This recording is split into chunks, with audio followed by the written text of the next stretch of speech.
ओम शांति। 30 दिसंबर 2024। मीठे प्यारे बाबा के आज के मीठे मधुर महावाक्य। आज के मुरली के कुछ विशेष पॉइंट्स।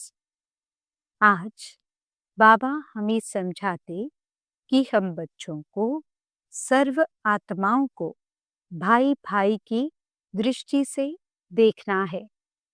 एक बाप की याद से पूरे वर्षे का अधिकारी बनना है। स्वयं को ज्ञान और योग की शक्ति से सतो प्रधान बनाना है और अन्य आत्माओं को भी अज्ञान नींद से जगा शांति धाम सुख धाम जाने का रास्ता बताना है। मन बुद्धि की एकाग्रता द्वारा सर्व सिद्धियां प्राप्त कर समर्थ बनना है। तो चलिए सुनते हैं आज की बाबा की मीठी प्यारी मुरली। ओम शांति। बाबा कहते, मीठे बच्चे, आत्मा रूपी बैटरी को ज्ञान और योग से भरपूर कर सतो प्रधान बनाना है, पानी के स्नान से नहीं। प्रश्न: इस समय सभी मनुष्य आत्माओं को भटकाने वाला कौन है? वह भटकाता क्यों है? उत्तर: सभी को भटकाने वाला रावण है, क्योंकि वह खुद भी भटकता है। उसे अपना कोई घर नहीं है। रावण को कोई बाबा नहीं कहेंगे। बाप तो परम धाम घर से आता है अपने बच्चों को ठिकाना देने।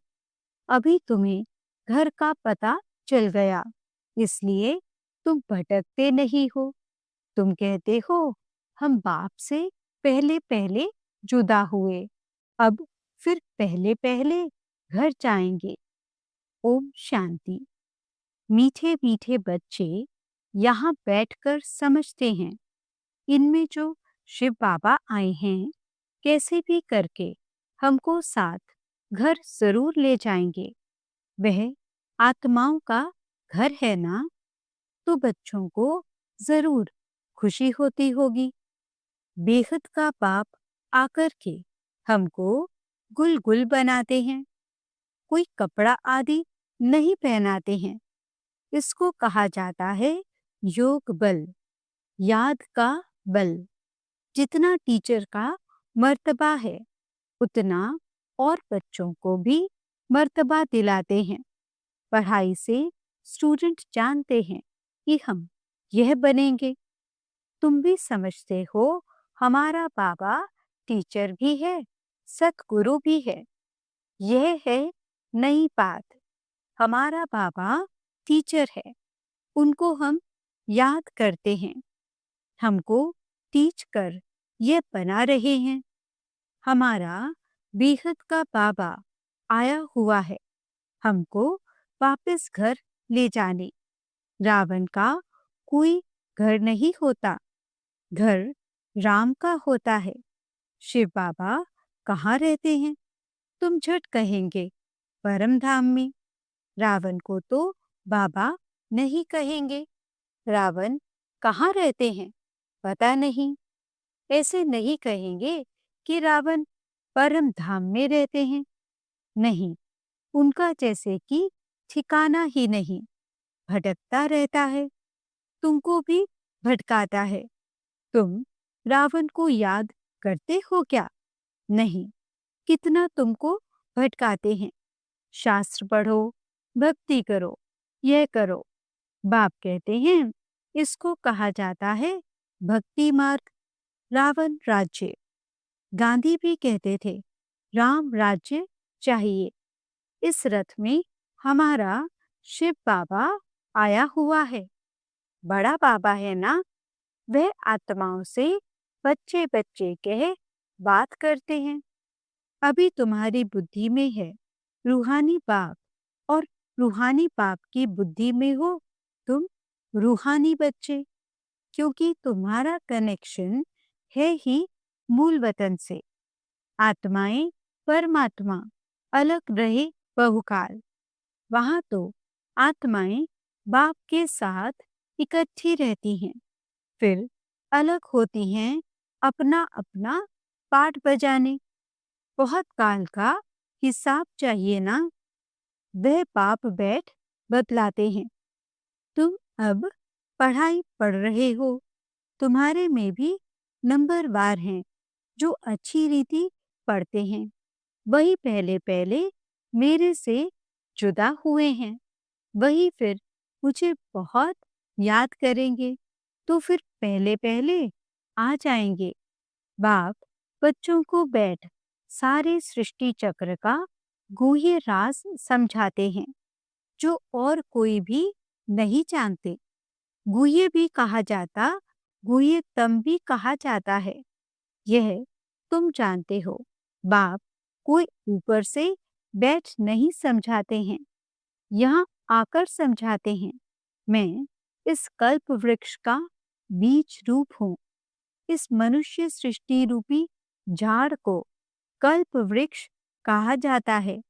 दुनिया के मनुष्य तो बिल्कुल कुछ नहीं जानते, कुंभकर्ण की नींद में सोए हुए हैं। फिर बाप आकर जगाते हैं। अभी तुम बच्चों को जगाया है और सब सोए पड़े हैं। तुम भी कुंभकर्ण की आसुरी नींद में सोए हुए थे। बाप ने आकर जगाया है। बच्चों जागो, तुम गाफिल हो, अलबेले हो, सोए पड़े हो। इसको कहा जाता है अज्ञान नींद। वह नींद तो सब करते हैं, सतयुग में भी करते हैं। अभी सब हैं अज्ञान की नींद में। बाप आकर ज्ञान देकर सबको जगाते हैं।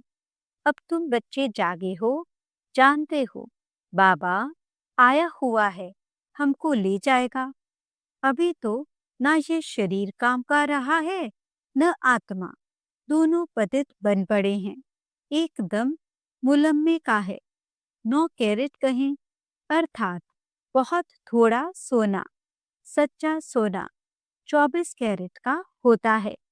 अब बाप तुम बच्चों को 24 कैरेट में ले जाना चाहते हैं। तुम्हारी आत्मा को सच्चा सच्चा गोल्डन एजेट बनाते हैं। भारत को सोने की चिड़िया कहते थे, अभी तो लोहे की चिक्कर बित्तर की चिड़िया कहेंगे। है तो चैतन्य ना। यह समझने की बातें हैं। जैसे आत्मा को समझते हो, वैसे बाप को भी समझ सकते हो। कहते भी हैं चमकता है सितारा, बहुत छोटा सितारा है। डॉक्टरों आदि ने बहुत कोशिश की है देखने की, परंतु दिव्य दृष्टि बिगड़ देख नहीं सकते। बहुत सूक्ष्म है। कोई कहते हैं आंखों से आत्मा निकल गई, कोई कहते हैं मुख से निकल गई। आत्मा निकलकर जाती कहाँ है? दूसरे तन में जाकर प्रवेश करती है। अभी तुम्हारी आत्मा ऊपर चली जाएगी, शांति धाम। यह पक्का मालूम है। बाप आकर हमको घर ले जाएंगे। एक तरफ है कलयुग, दूसरी तरफ है सतयुग। अभी हम संगम पर खड़े हैं।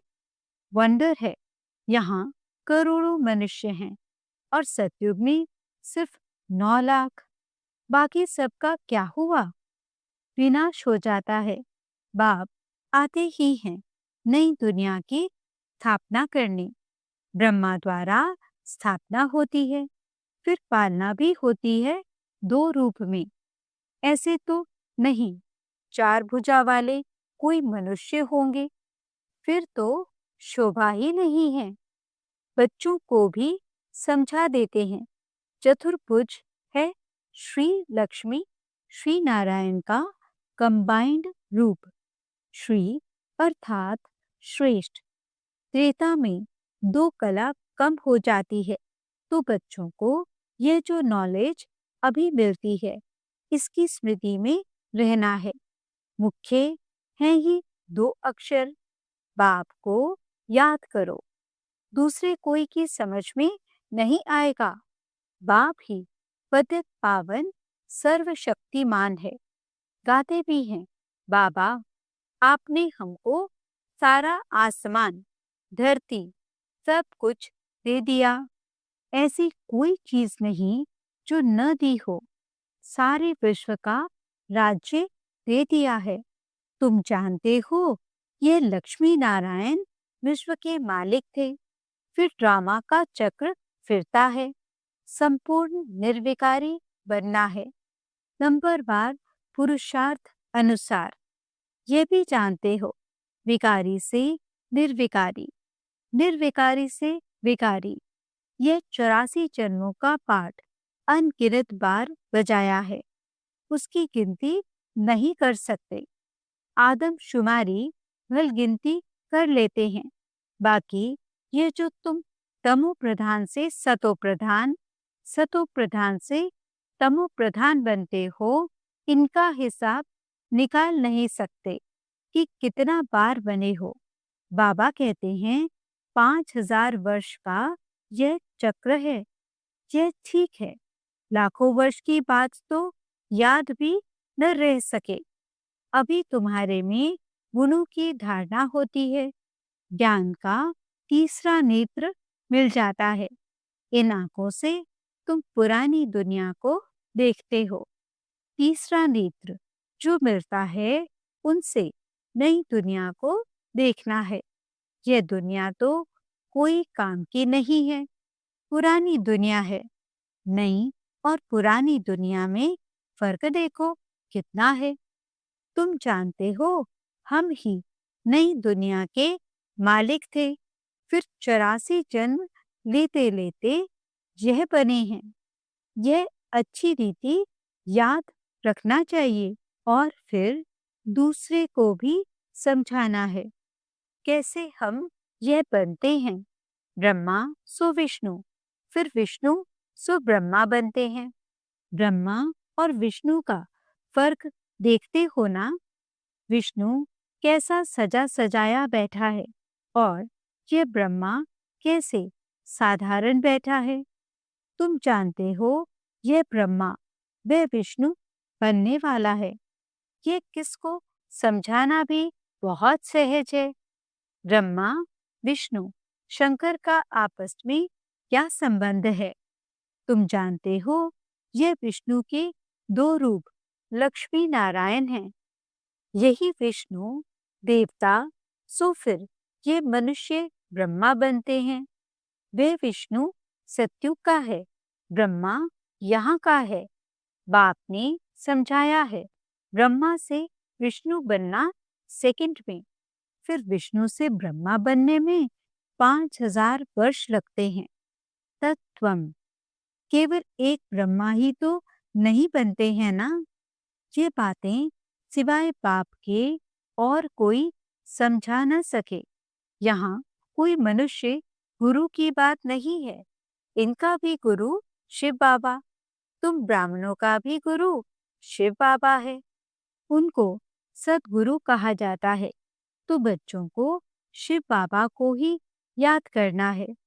कोई को भी यह समझाना तो बहुत सहज है। शिव बाबा को याद करो। शिव बाबा स्वर्ग, नई दुनिया रचते हैं। ऊंच से ऊंच भगवान शिव है। वह हम आत्माओं का बाबा है। तो भगवान बच्चों को कहते हैं, मुझ बाप को याद करो। याद करना कितना सहज है। बच्चा पैदा होता है और झट माँ माँ उनके मुख से आपे ही निकलता है। माँ बाप के सिवाय और कोई पास नहीं जाएगा। माँ मर जाती है, वे फिर और बात है। पहले हैं माँ और बाप, फिर पीछे और मित्र संबंधी आदि होते हैं। उसमें भी जोड़ी जोड़ी होगी। चाचा चाची 2 है ना। कुमारी होगी, फिर बड़ी होते ही कोई चाची कहेंगे, कोई मामी कहेंगे। अभी तुमको बाप समझाते हैं, तुम सब भाई भाई हो बस, और सब संबंध कैंसिल करते हैं। भाई भाई समझेंगे तो एक बाप को याद करेंगे। बाप भी कहते हैं, बच्चों मुझ एक बाप को याद करो। कितना बड़ा बेहद का बाप है। वह बड़ा बाबा तुमको बेहद का वर्षा देने आए हैं। घड़ी घड़ी कहते हैं, मन मना भव। अपने को आत्मा समझ बाप को याद करो। यह बात भूलो मत। देह अभिमान में आने से ही भूल जाते हैं। पहले पहले तो अपने को आत्मा समझना है।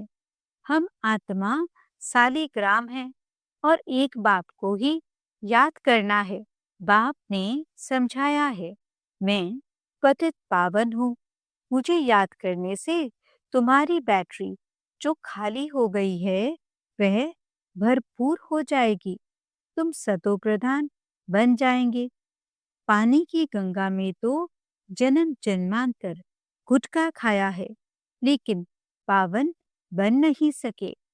पानी कैसे पतित पावन हो सकता है? ज्ञान से ही सद्गति होती है। इस समय है ही पाप आत्माओं की झूठी दुनिया। लेन देन भी पाप आत्माओं से ही होती है। मनसा वाचा कर्मणा पाप आत्मा ही बनते हैं। अभी तुम बच्चों को समझ मिली है। तुम कहते हो, हम ये लक्ष्मी नारायण बनने के लिए पुरुषार्थ करते हैं। अभी तुम्हारी भक्ति करना बंद है। ज्ञान से सद्गति होती है। ये देवताएं सद्गति में है ना? बाप ने समझाया है, यह बहुत जन्मों के अंत में है। बाप कितना सहज समझाते हैं। तुम बच्चे कितनी मेहनत करते हो, कल्प कल्प करते हो। पुरानी दुनिया को बदल नई दुनिया बनानी है। कहते हैं ना, भगवान जादूगर है, रत्नागर है, सौदागर है। जादूगर तो है ना, पुरानी दुनिया को हेल से बदल हेवन बना देते हैं। कितना जादू है। अभी तुम हेवन के रहवासी बन रहे हो। जानते हो, अभी हम हेल के रहवासी हैं। हेल और हेवन अलग हैं। 5000 वर्ष का चक्र है। लाखों वर्ष की तो बात ही नहीं। ये बातें भूलनी नहीं चाहिए। भगवानुवाच है ना, कोई जरूर है जो पुनर्जन्म रहित है। श्री कृष्ण को तो शरीर है, शिव को है नहीं। उनको मुख तो जरूर चाहिए। तुमको सुनाने के लिए आकर पढ़ाते हैं ना। ड्रामा अनुसार सारी नॉलेज ही उनके पास है। वे सारे कल्प में एक ही बार आते हैं दुख धाम को सुख धाम बनाने। सुख शांति का वर्षा जरूर बाप से मिला है। तब तो मनुष्य चाहते हैं ना, बाप को याद करते हैं। बाप ज्ञान देखो कैसे सहज रीति देते हैं। यहाँ बैठे भी बाप को याद करो। बाजोली याद करो तो भी मन मना भव ही है। बाप ही यह सारा ज्ञान देने वाला है। तुम कहेंगे, हम बेहद के बाप पास जाते हैं। बाप हमको शांति धाम सुख धाम ले जाने का रास्ता बताते हैं। यहाँ बैठे घर को याद करना है। अपने को आत्मा समझ बाप को याद करना है। घर को याद करना है और नई दुनिया को याद करना है। यह पुरानी दुनिया तो खत्म होनी ही है। आगे चलकर तुम वैकुंठ को भी बहुत याद करेंगे। घड़ी घड़ी वैकुंठ में जाते रहेंगे। शुरू में बच्चियां घड़ी घड़ी आपस में बैठ वैकुंठ में चली जाती थी। यह देखकर बड़े बड़े घर वाले अपने बच्चों को भेज देते थे। नाम ही रखा था ओम निवास। कितने ढेर बच्चे आए, फिर हंगामा हुआ। बच्चों को पढ़ाते थे, आपे ही ध्यान में चले जाते थे। अभी यह ध्यान दीदार का पाठ बंद कर दिया है। यहाँ भी कब्रिस्तान बना देते थे, सबको सुला देते थे, कहते थे अब शिव बाबा को याद करो, ध्यान में चले जाते थे। अब तुम बच्चे भी जादूगर हो, किसको भी देखेंगे और वह झट ध्यान में चले जाएंगे। यह जादू कितना अच्छा है। नौधा भक्ति में तो जब एकदम प्राण देने तैयार होते हैं तब उनको दीदार होता है। यहाँ तो बाप खुद आए हैं, तुम बच्चों को पढ़ाकर ऊंच पद प्राप्त कराते हैं। आगे चल तुम बच्चे बहुत साक्षात्कार करते रहेंगे। बाप से अभी भी कोई पूछे तो बता सकते हैं, कौन गुलाब का फूल है, कौन चंपा का फूल है, कौन टांगर है। टूहू भी होती है ना, टांगर, टूहू, ये सब वैरायटी फूलों के नाम हैं। अच्छा, मीठे मीठे सिकिलते बच्चों प्रति माता पिता बाप दादा का याद प्यार और गुड मॉर्निंग। रूहानी बाप की रूहानी बच्चों को नमस्ते। हम रूहानी बच्चों की रूहानी बाप दादा को दिल व जान सिक व प्रेम से नमस्ते नमस्ते नमस्ते जी। गुड मॉर्निंग बाबा। शुक्रिया बाबा। धारणा के लिए मुख्य सार। पहला पॉइंट, देह के सब संबंध कैंसिल कर आत्मा भाई भाई हैं, यह निश्चय करना है और बाप को याद कर पूरे वर्षे का अधिकारी बनना है। दूसरा पॉइंट, अब बाप आत्माओं से लेन देन नहीं करनी है, अज्ञान नींद से सबको जगाना है, शांति धाम सुख धाम जाने का रास्ता बताना है। वरदान, मन बुद्धि की एकाग्रता द्वारा सर्व सिद्धियां प्राप्त करने वाले सदा समर्थ आत्मा भव। सर्व सिद्धियों को प्राप्त करने के लिए एकाग्रता की शक्ति को बढ़ाओ। यह एकाग्रता की शक्ति सहज निर्विघ्न बना देती है, मेहनत करने की आवश्यकता नहीं रहती। एक बाप दूसरा न कोई, इसका सहज अनुभव होता है। सहज एक रस स्थिति बन जाती है। सर्व के प्रति कल्याण की वृत्ति, भाई भाई की दृष्टि रहती है। लेकिन एकाग्र होने के लिए इतना समर्थ बनो जो मन बुद्धि सदा आपके ऑर्डर अनुसार चले। स्वप्न में भी सेकंड मात्र भी हलचल न हो। स्लोगन, कमल पुष्प के समान न्यारे रहो तो प्रभु के प्यार का पात्र बन जाएंगे। ओम शांति। आज के अव्यक्त इशारे।